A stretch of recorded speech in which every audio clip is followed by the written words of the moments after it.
we were discussing operators, the concept of operators.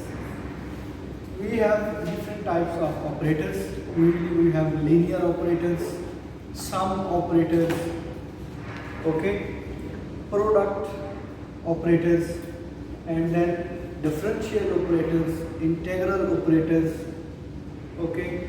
We will be discussing inshallah commutative operators, which follows the property of commutation, commutative property, additive commutative or multiple commutative, okay. And then the eigen function, that is very important. Usually we are in specifically in quantum chemistry, most of the questions are related to differential, commutative and integral operators, okay. तो सबसे पहले हम ये देखते हैं कि differential क्या होता है, ठीक है। डिफरेंशिएशन क्या होती है, बड़ी बेसिक पढ़नी है, कोई डिटेल ज़्यादा नहीं पढ़नी। And same in the case with integration, okay, वो भी थोड़ी थोड़ी ज़्यादा नहीं बेसिक। फिर हम उन पे ऑपरेटर्स अप्लाई करेंगे। पहले आपको ये आइडिया होना चाहिए कि ऑपरेटर होता क्या है, फिर हम उनको डिफरेंट स्टाइल से ऑपरेट करेंगे, ओके। सम ऑपरेटर का आपको पता है, मल्टीप्लिकेटिव ऑपरेटर का पता है, वो नंबर भी हो सकता है, वो कोई वेरिएबल भी हो सकता है, मीन कि एक्स वाई जी भी हो सकता है, 2 3 4 भी हो सकता है, ठीक है। कोई नंबर भी हो सकता है और वेरिएबल्स भी हो सकते हैं, तो कांस्टेंट भी हो सकता है, ठीक है। अच्छा, उसके बाद असल जो पॉइंट है वो है डिफरेंशिएशन और इंटीग्रेशन, ठीक है। ऑपरेटर्स का क्यों ज़रूरी है कि जब हम पढ़ते हैं क्वांटम में, तो आपने एक पढ़ा होगा, मैंने कल लास्ट लेक्चर में बताया था, if you want to find the energy of a moving electron in a box, then there must be an operator which gives you that energy. That operator is called usually Hamiltonian operator. उस पर हम बात करेंगे। Hamiltonian operator क्या करता है, वो energy provide. इसी तरह अगर आपने पोटेंशियल फाइंड करना है तो आपको पोटेंशियल का ऑपरेटर यूज करना होगा। Potential is also form of energy, ठीक है। और अगर आप उसके पोजीशन फाइंड करना चाहते हैं तो आपको पोजीशन का ऑपरेटर यूज करना होगा, ठीक है। इसी तरह आप मोमेंटम फाइंड करना चाहते हैं तो मोमेंटम ऑपरेटर, ये बात हम थोड़ा सा कर चुके हैं। अब पहले हम बात करते हैं डिफरेंशिएशन की, ठीक है। उसमें क्या है, डिफरेंशियल तो मैंने बताया था आपको कि उसके लिए सिंपल जो होता है वो ये है d/d ऑफ x, और यहाँ पे आप कोई भी फंक्शन लिखते हैं, क्या है, कोई भी फंक्शन हो सकता है, f ऑफ x फंक्शन। अगर f ऑफ x आपके पास ये है x raise to power 4, okay, तो फिर क्या होगा, d/d ऑफ x, यहाँ पे आप क्या लिखेंगे, x रेज़ टू पावर 4। अब ये दिस इज एन ऑपरेटर, ये मैं बताता है कि आपने कैसे काम करना है, ठीक है, कैसे ऑपरेट करना है। तो जब ये ऑपरेटर लिखा होगा तो उस वक्त हम क्या करेंगे, हम इसको यूँ करेंगे 4x3, ठीक है ना, याद आ गया 4x3। तो ये जब ऑपरेटर होगा तो इसको हम यूँ लिखते हैं d/d ऑफ x, ऊपर कैप और आगे x रेज़ टू पावर 4। तो इसके आंसर क्या होगा, 4x3, ठीक है। अब अगर मैं ये लिखता हूँ कि जी x ऑपरेटर है और f ऑफ x है, ठीक है, और सेम f ऑफ x क्या है, x रेज़ टू पावर 4, इस पर फिर जो लिखूंगा x रेज़ टू पावर 4। अब ये ऑपरेटर है, ये तो ये x ही है ना, ये क्या बन जाएगा, ठीक है, x मल्टीप्लाई हो गया, ठीक है ना, x एक ऑपरेटर है। इसी तरह अगर मैं इसको यूँ लिख देता हूँ, ये 0 है, नल ऑपरेटर, ये क्या होगा 0, x4 = 0, ठीक है। इस तरह आप ऑपरेशन करते हैं। अगर आपके पास यूनिट ऑपरेटर है 1, ठीक है,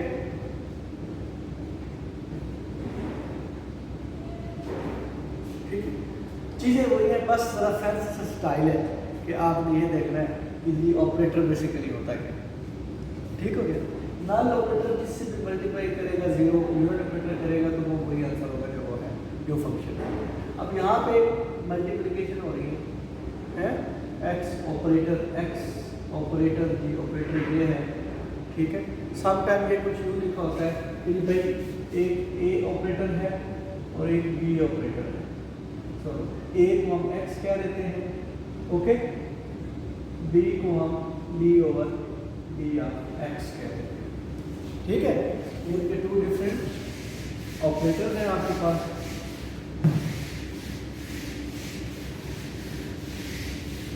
ठीक है, तो कहा जाता है कि ए बी की वैल्यू कर सकते हैं ना। इसको लिखना कैसे है, इसको पहले आप लिखना है फंक्शन अभी मैंने लिख दिया, ठीक है। फंक्शन क्या है, फंक्शन सपोज कि हम एफ ऑफ एक्स जो है वो लिख लेते हैं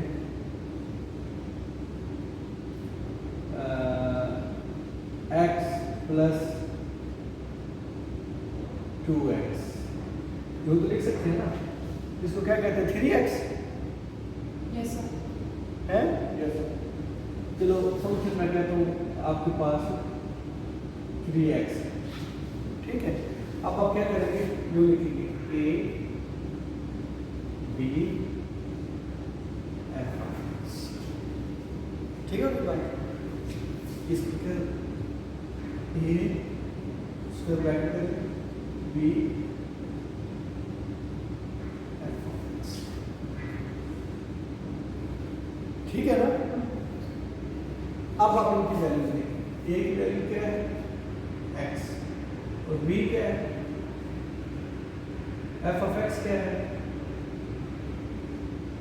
इसको ऑपरेट करें, ठीक है। ये x ऐसे रहेगा, इसकी वैल्यू क्या है 3, क्योंकि सर x की पावर 0 हो जाएगी, 0 हो जाएगी ना, तो 0 1 होता है। आपको वर्ड समझ आया, आपको आया 3x है ना, 3 तो कांस्टेंट इसके बाद ले लें x है, ठीक है।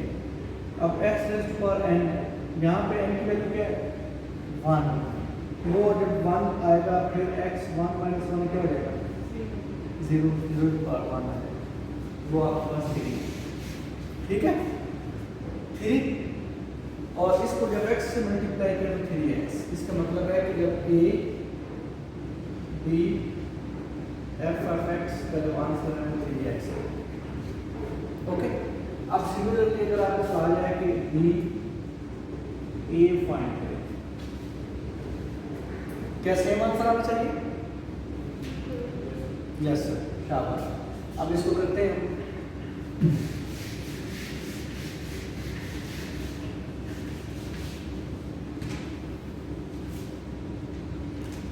सेम, वैसे नहीं आना चाहिए, मैंने ऐसे शाबाश दी ताकि आप वो न रहे, ठीक है। तो इसको आप लोग लिखेंगे b a f of x, okay. b a क्या है x, f ऑफ x क्या है 3x, ये क्या हो जाएगा 3x स्क्वायर, हाँ जी। b क्या है,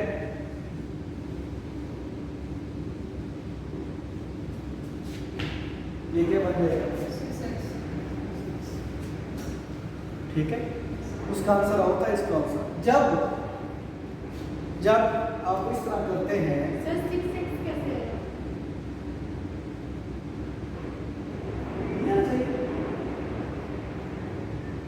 x आप 3 को हमने बाद रखा है, x स्क्वायर को लिया है, इसको डिफरेंशिएट करें,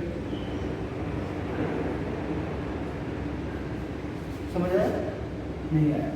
आप x raise to power n का क्या फॉर्मूला बताया था, n x n माइनस 1, नहीं बताया था। n की वैल्यू क्या है 2, 2x 2 minus 1, 2x multiply by this 3, okay. अच्छा, अब आपके पास क्या हुआ कि a b V1 इक्वल, नहीं नहीं ठीक है। तो इसका मतलब है it means these are not commutator. Yes अगर तो इनकी वैल्यू सेम होती तो फिर क्या होते, कम्यूटेटर कम्यूटेटर होते। अगर कम्यूटेटर हो जाए तो वो जो दो वेक्टर्स होते हैं जो एक दूसरे में कम्यूटेट हो जाते हैं, ए बी और बी ए अगर कम्यूटेट हो जाते हैं तो इसका ये मतलब होता है कि इन दोनों पैरामीटर्स को आप एट द सेम टाइम यकीनी के साथ मेजर कर सकते हैं। अगर ये कम्यूटेटर नहीं है अब तो इसका मतलब है कि ये अनसर्टेनिटी है, आप दोनों को एक साथ मेजर एक्यूरेसी से नहीं कर सकते। इसी से ही अनसर्टेनिटी प्रिंसिपल निकला था। अब आप मुझे बताएंगे कि मैंने लिखा था कि डी एक्स और क्या था, पोजीशन एंड मोमेंटम था ना, है वो हमने यूं लिखा था। Delta x dot delta b. Yes हाँ, तो ये क्या कम्यूटेटर है आपस में? डेफिनेशन क्या बताई थी कि it is impossible to find both position and momentum at the same time accurately. तो क्या है, ये अनसर्टेन हो गया ना। यस तो इसका मतलब है कि ये दोनों वेक्टर जो है ये कम्यूट नहीं है नहीं है, सर, तभी तो वो क्योंकि अनसर्टेनिटी अनसर्टेनिटी। अब वो बात जो हमने आप इतने दिनों से यार से पढ़ रहे थे या कहीं सुना भी था, बेसिकली थीम उसके पीछे ये है। अगर कोई भी, अब ज़रूरी नहीं होता कि जहाँ ये लिखा हो कि ये कम्यूट करते हैं तो आपने क्या देना है कि ओके अब इनको हम एक्यूरेटली मेजर कर सकते हैं, जिनको कम्यूट वो नहीं करते, ठीक है, इसका ऑपरेटर डिफरेंट होगा, पोजीशन का मोमेंटम का ऑपरेटर डिफरेंट होगा। अगर उनको हम करेंगे तो वो उनकी प्रोडक्ट जो है एक दफ़ा हम यूँ कर लेंगे, एक दफ़ा हम यूँ करके देखेंगे। अगर तो आंसर सेम आ गए तो कम्यूटेटर, अगर ना आए तो तो ये नॉन कम्यूटेटर, ये कम्यूट नहीं करते, ठीक है। तो ये सारा मैथमेटिकल इसके पीछे। तो अब हमने एक सिंपल एग्जांपल ली है, उससे आपको आइडिया हो गया। मगर उसके लिए क्या था, operators is the problem actually.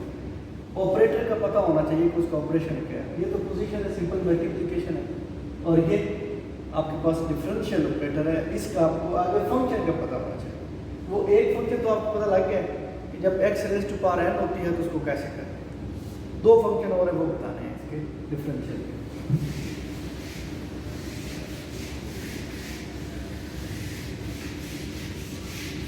अब जो बच्चे हम पढ़ते थे ना एफएससी में या छोटी क्लासेस में, ये इंटीग्रेशन कर लो, डिफरेंशियल पढ़ लो, उस वक्त समझ नहीं आती थी। टीचर ने पहले उस तरह आगे बताया तो नहीं।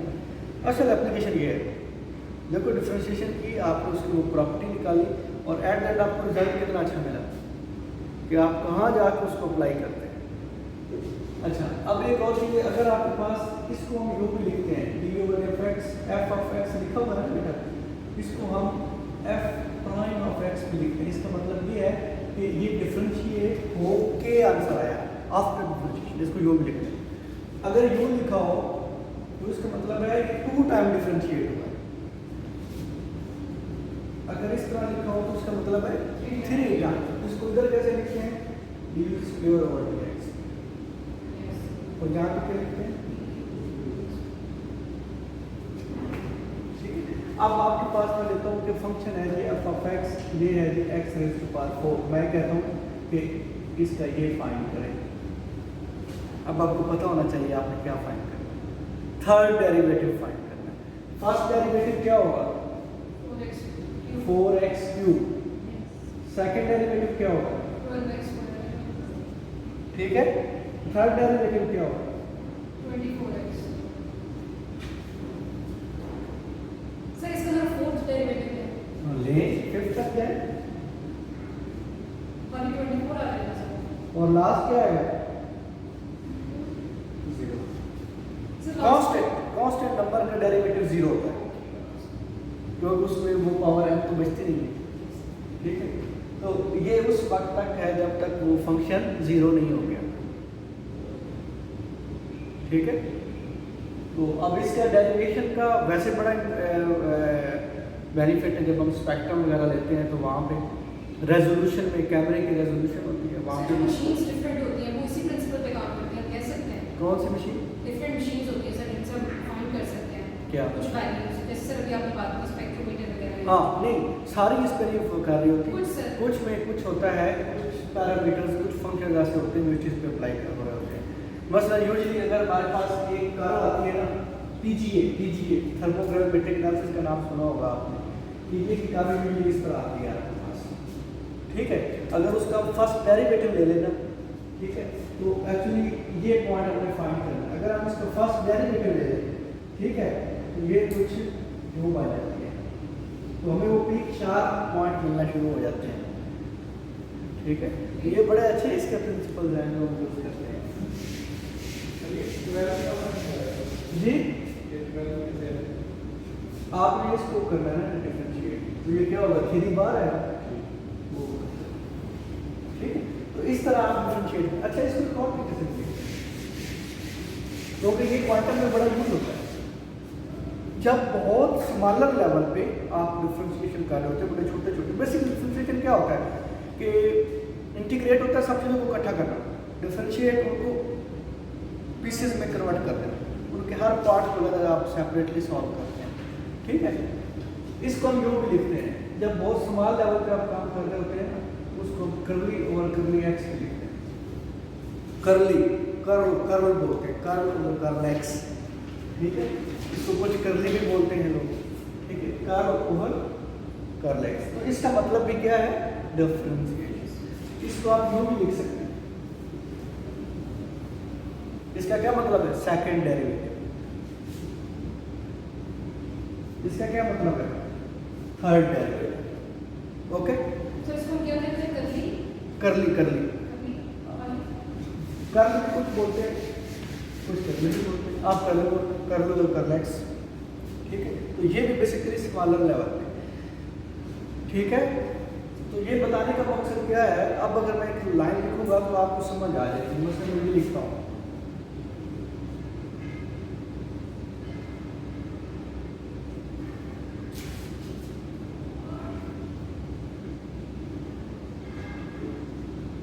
इसका आपको पता ही है ना, ये चीज इससे मल्टीप्लाई हो रही है, यही चीज इससे भी हो रही है ना, और यही चीज इससे, और ये क्या, एक्स एक्सिस में जब आप स्पेस में जब आप जाते हैं, एक्स एक्सिस में उसका डिफरेंशियल, ये वाई एक्सिस में, ये जी एक्सिस में, ठीक है। इसी से आगे श्रोडिंगर इक्वेशन निकली थी। अब ये लाइन आपको याद रहेगी कि ये है क्या, अब आपको पता लगे एच क्या, एच स्क्वायर क्या होता है, ये बेसिकली एच का एच ओवर 2 पाई होता है। एच क्या होता है, प्लांक्स कांस्टेंट, पता है 6.626 10 raised to h is Planck's constant, ठीक है, 2 पाई।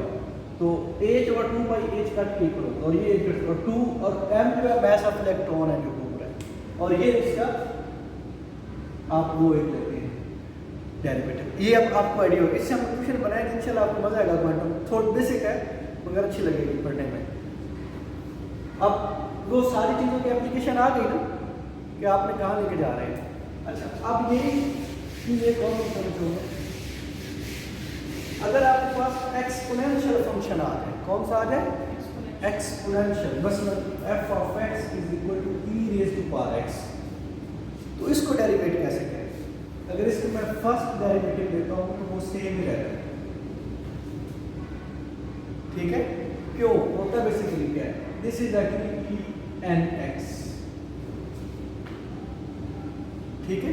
इसके जब हम फर्स्ट डेरिवेटिव लेते हैं वो बेसिकली क्या होता है, आपने ये n को बाहर लिखना होता है, n e raised to power n x, ठीक है, d over d of x, ये जो x लिखा होता है dx करना है, तो ये तो 1 ही आएगा, तो अगर n की वैल्यू 1 है तो भी 1 आ जाएगा, ठीक है। अगर यूँ लिखा हुआ है e raised to power 3x, तो इसका आंसर क्या आएगा, ठीक है। वर्ड समझ आ गया ना?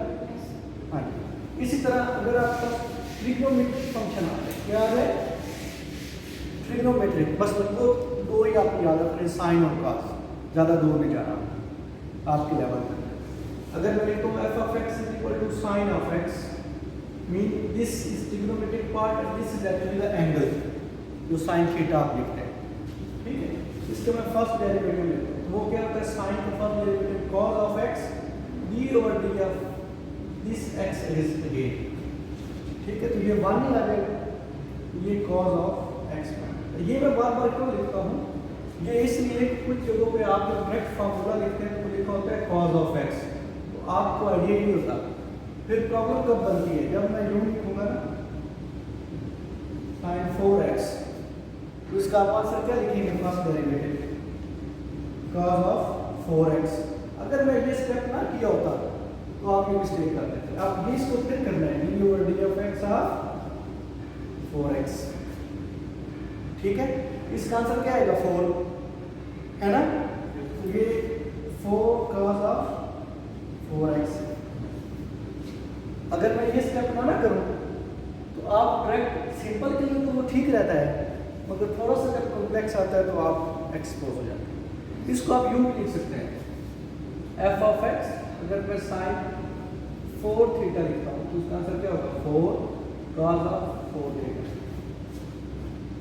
ठीक है। अब यहाँ पे एफ ऑफ एक्स नहीं होगा, एफ ऑफ थीटा होगा, क्योंकि फंक्शन आप थीटा का ले रहे हैं। मगर ये मैं आपको दूंगा, उसमें आपको टेंशन की जरूरत नहीं है, ठीक है। साइन कॉस में भी चेंज हो गया, क्यों चेंज हुआ है, इसकी लंबी डेरिवेशन है, वो आपको निकालनी, इसको बेशक आप याद कर लें। साइन कॉस में होगा और कॉस साइन में होगा, मगर साथ नेगेटिव आ जाएगा। अगर मैं वो लिखता हूँ ना, f of x is equal to cos of x, इसका अगर आप डेरिवेटिव लेते हैं तो वो क्या होगा, माइनस साइन ऑफ एक्स। इसकी प्रॉपर वो है, ये थ्योरम होता है ना किस तरह, इसको प्रॉपर हम वो कर सकते हैं, डेरिवेशन कर सकते हैं। माइनस, मगर उसकी तरफ आप ना जाए, वो एक अलग टॉपिक है थ्योरम का। माइनस साइन ऑफ एक्स हो जाएगा। तो ये याद रखें, ट्रिग्नोमेट्रिक में अगर साइन है तो उसका कॉस होगा, अगर कॉस है तो उसका माइनस साइन होगा, नेगेटिव साइन, ठीक है। अब अगर मैं यूं लिखता हूँ,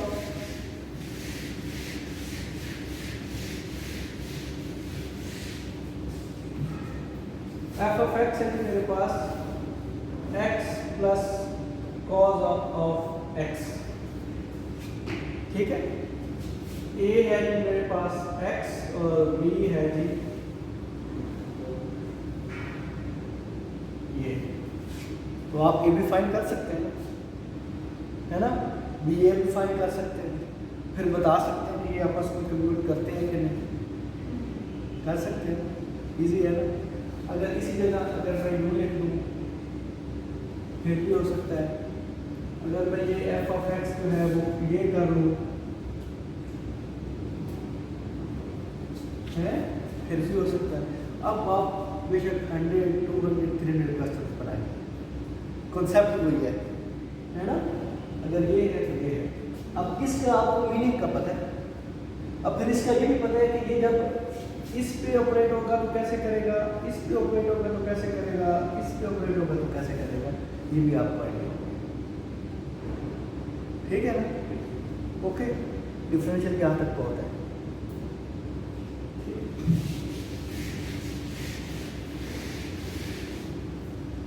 पिक कर गए आप लोग, चलिए गुड। अब आते हैं इंटीग्रेशन की तरफ, वो उसके भी 3 फार्मूले बताते हैं, मगर लिख रहे अपने ख्याल से। इंटीग्रेशन, सबसे पहले इंटीग्रेशन का साइन ये होता है, ये कहाँ से निकला है, एस से। इंटीग्रेट में क्या करते हैं, चीज़ों को आप सम अप करते हो ना, ठीक है। जब बहुत लार्ज डेटा हो आपके पास तो पहले एस है सम, एस कम फ्रॉम सम। अगर बहुत लार्ज डेटा है तो इसको पकड़ के ऊपर खींचे, इसको नीचे खींचे तो ये शेप आएगी, ठीक है।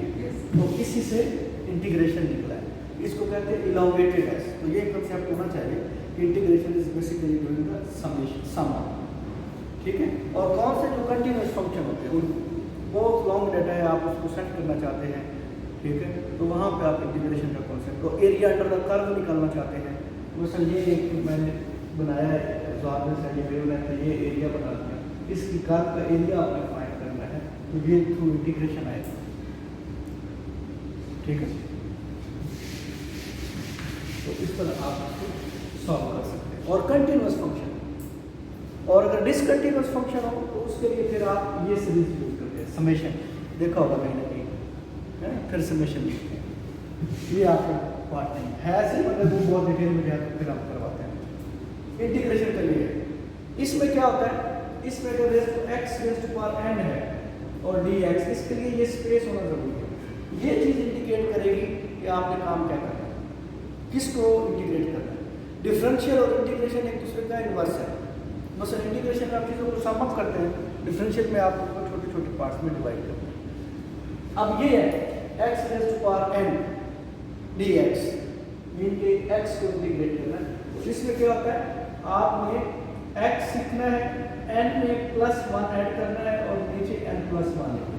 उसमें क्या करते थे, आप मल्टीप्लाई करते थे और माइनस करते थे, यही था ना, माइनस किया और मल्टीप्लाई किया, यहाँ पे प्लस और डिवाइड, मीन कि उसका इन्वर्स चल रहा है आपके पास। ठीक है, फिर आगे चल रहा है d over x, ये वाला x इसको लिखेंगे। ठीक है, वैल्यू जो भी आ जाए। अब अगर मैं लिखता हूँ x raise to power 4 dx, answer क्या होगा,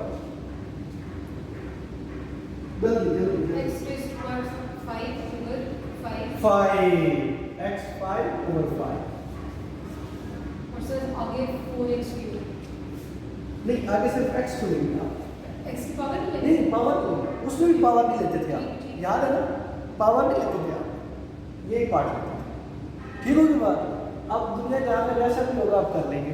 अब सपोज कि अगर यूँ मैं लिखता हूँ 4x 9 dx फाइंड करें, 4 बाहर आ जाएगा x raise to power 9 dx, ये बन जाएगा 4 over 10 x raise to power 10 और ये 2 over 5 x raise to power 10। हाँ जी, क्लियर हो गया सर। हो गई क्लियर बात। ओके, अब इसी तरह अगर आपके पास एक्सपोनेंशियल फंक्शन आ जाए, तो आ जाएगा, कर लेते हैं इंशाल्लाह थोड़ा थोड़ा। Exponential function e raise to power x dx, ठीक है, इसका इंटीग्रल भी यही होता है, इस तरह डिफरेंशियल सेम था ना। तो ये एक फंक्शन ऐसा है, एक दफ़ा बच्चों से मैंने ना वाइवा हो रहा था, इंटरव्यू था एमफिल में एडमिशन का, मैंने बच्चों से पूछा बताओ ऐसा फंक्शन इसको इंटीग्रेट करे या डिफरेंशिएट करे आंसर सेम आए, वो e raise to power x है, इसको चाहे डिफरेंशिएट करो इंटीग्रेट करो आंसर सेम आए। अच्छा, इसको आप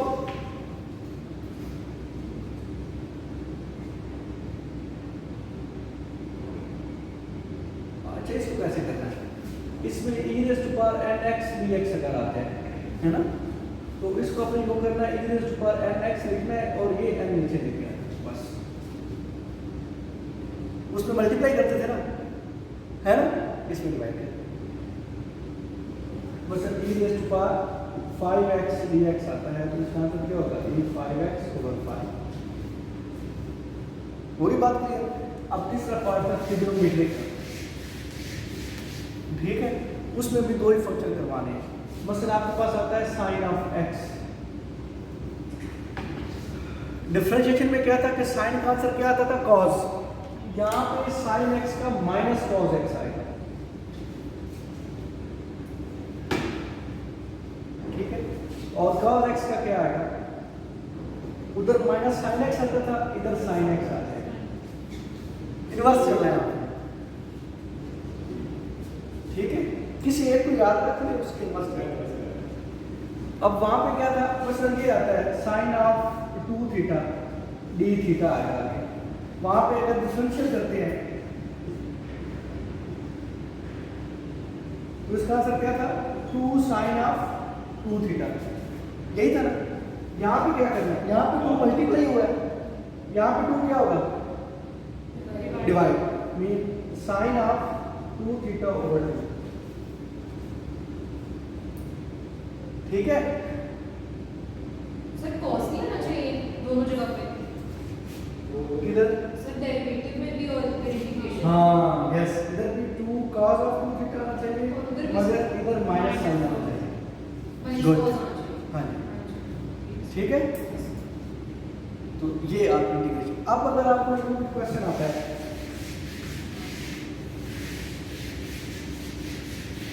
क्वेश्चन ये है, अगर f ऑफ x आपके पास x4 प्लस e⁻³ 4x है, वो कहते हैं कि a आपके पास d/d ऑफ x है और b जो है वो आपके पास इंटीग्रेशन है। तब आपको पता है आपने क्या करना है, ठीक है। अब आप क्वेश्चन पूछेंगे सर ये डबल इंटीग्रेशन भी होती है, इस तरह डबल डिफरेंशियल होता था, बिल्कुल होती है, उसको हम वो लिखते हैं, अगर थ्री हो तो दो लिखते हैं, ठीक है। फिर इनकी लिमिट्स भी होती हैं, मतलब ये लोअर लिमिट होती है, अपर लिमिट होती है। सर कोई एग्जांपल दें डबल इंटीग्रेशन? हाँ वो है, अभी आप उसको छोड़ो, वो थोड़ा सा ना कॉम्प्लेक्स हो जाए है ज़रूर, ठीक है ना। बस अगर मैं यूँ लिखूँ ना एक्स वाई जी, तो इसको सॉल्व करें तो उसके लिए ट्रिपल इंटीग्रेशन चाहिए होगा, ठीक है। तो ये इंटीग्रेशन की बात आपको पता लग गई। इसी तरह अब हम करते हैं आइगन फंक्शन, बोलते हैं क्या बोलते हैं, आइगन फंक्शन, आइगन फंक्शन। इसका बहुत हम आइगन फंक्शन और कम्यूटेटिव प्रॉपर्टीज को क्वांटम में बेतहाशा यूज करते हैं, डिफरेंशियल, इंटीग्रेशन और फिर आगे हम ये चीज़ों को बहुत यूज करते हैं। ये कोई नई चीज़ नहीं है। आइगन फंक्शन क्या होता है, आपके पास एक फंक्शन है f ऑफ x, उस पर जब आप कोई भी ऑपरेटर यूज करते हैं, क्या करते हैं, ऑपरेटर यूज करते हैं a, तो वो क्या करता है, वो ऑपरेटर उस फंक्शन को रीजनरेट कर देता है और साथ में कोई कांस्टेंट नंबर आ जाता है, फर्ज करो k आ गया, तो ये फंक्शन फिर क्या हो जाता है, आइगन फंक्शन, और ये जो कांस्टेंट वैल्यू ये हो जाती है आइगन वैल्यू, ठीक है। दोबारा सुने, जब किसी फंक्शन पे, सपोज कि ये फंक्शन है हमारा, इस पे मैंने ये ऑपरेटर अप्लाई किया, होना क्या चाहिए कि अगर आइगन फंक्शन है तो ये आइगन फंक्शन पे जब ये मैं ऑपरेटर यूज करूंगा तो ये ऑपरेटर, ये फंक्शन इटसेल्फ आ जाएगा वापस, फिर रीजनरेट हो जाएगा, मगर इसके साथ कोई कांस्टेंट वैल्यू आ जाएगी, तो ये फंक्शन फिर क्या हुआ, आइगन फंक्शन, और ये वैल्यू आइगन वैल्यू, ठीक है। इसीलिए जब आप इलेक्ट्रॉन पे क्वांटम मैकेनिक्स में पढ़ते हैं तो आप करते हैं कि उसकी जो एनर्जी आती है वो बेसिकली आइगन वैल्यू होती है, मीन कि उसके ऊपर कोई ऑपरेटर यूज होता है, तो जब उसको सॉल्व करता है तो आपको आइगन वैल्यू। अब अगर मैं यूँ लिखता हूँ, एक वेव फंक्शन है, क्या है जी, वेव फंक्शन, उसको आप यूँ लिखते हैं, ऐसे लिखते हैं ना, ऑपरेटर है जी एच, जिसको हम कहते हैं हैमिल्टोनियन ऑपरेटर, हैमिल्टोनियन ऑपरेटर, ये एनर्जी ऑपरेटर है, तो इस इक्वेशन क्या बनेगी, एच मीन ये ऑपरेटर है, जब वेव फंक्शन पे अप्लाई होता है तो वेव फंक्शन रीजनरेट हो जाता है और साथ में कांस्टेंट वैल्यू मिलती है, वो एनर्जी होती है। This is Schrodinger wave equation, ठीक है, कि आपने ये वेव फंक्शन है, उस वेव पे आपने एक ऑपरेटर अप्लाई किया, this cap will indicate you what is it actually, this is an operator, this operator will apply on this wave function, it will regenerate the function and the value, constant value that is multiplied with the wave function is called eigenvalue, ठीक है, समझ आ गई। तो ये eigen function की फवायद है। मसलन आप मोमेंटम फाइंड करना चाहते हैं किसी का, क्या कहते हैं, मोमेंटम फाइंड करना चाहते हैं किसी इलेक्ट्रॉन का, इलेक्ट्रॉन के ऊपर आप मोमेंटम ऑपरेटर अप्लाई करेंगे, इलेक्ट्रॉन का कोई वेव फंक्शन बनेगा, उस वेव फंक्शन पे वो मोमेंटम का ऑपरेटर अप्लाई करेगा, तो क्या होगा, वेव फंक्शन दोबारा से रीजनरेट हो जाएगा और उसके साथ जो चीज़ मल्टीप्लाई होकर आएगी वो आपकी मोमेंटम की वैल्यू होगी, ठीक है। अब यही श्रोडिंगर इक्वेशन है, इसको थोड़ा सा एक्सटेंड करके लिखते हैं तो आज का लेक्चर खत्म। ये बहुत आज बड़ा प्रिसाइज और कंप्रिहेंसिव लेक्चर हो गया। आपने ये यूँ लिखा, ठीक है जी। अब हैमिल्टोनियन क्या होता है, ये एक एनर्जी ऑपरेटर है, क्या है जी, mean it will give you energy, जो इलेक्ट्रॉन की आप एनर्जी फाइंड करते हैं। एच किस इक्वल होता है, ये माइनस एच का स्क्वायर ओवर 2m करली और करली, ये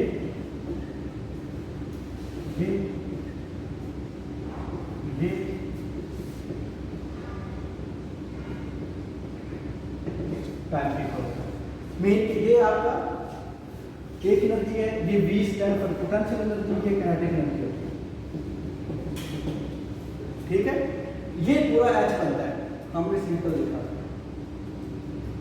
ठीक है, अब आइगन फंक्शन की मैं एक एग्जांपल देता हूँ। तो ये आपको क्या देगा, ये जब पूरा ऑपरेटर है, ये जब किस पे अप्लाई होगा, किस पे, x y z t, मिलकर टाइम डिपेंडेंट है, तो ये आपको क्या देगा, e, और साथ में ये फंक्शन रिजल्ट हो जाएगा।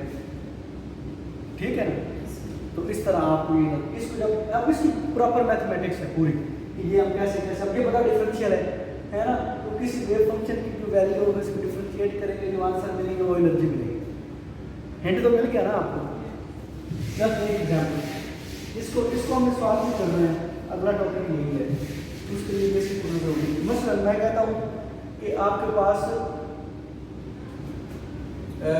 साइन थीटा है, फंक्शन क्या है, वेव फंक्शन है कोई, वो है जी साइन ऑफ एक्स। आप इसका ना डबल डेरिवेटिव लें,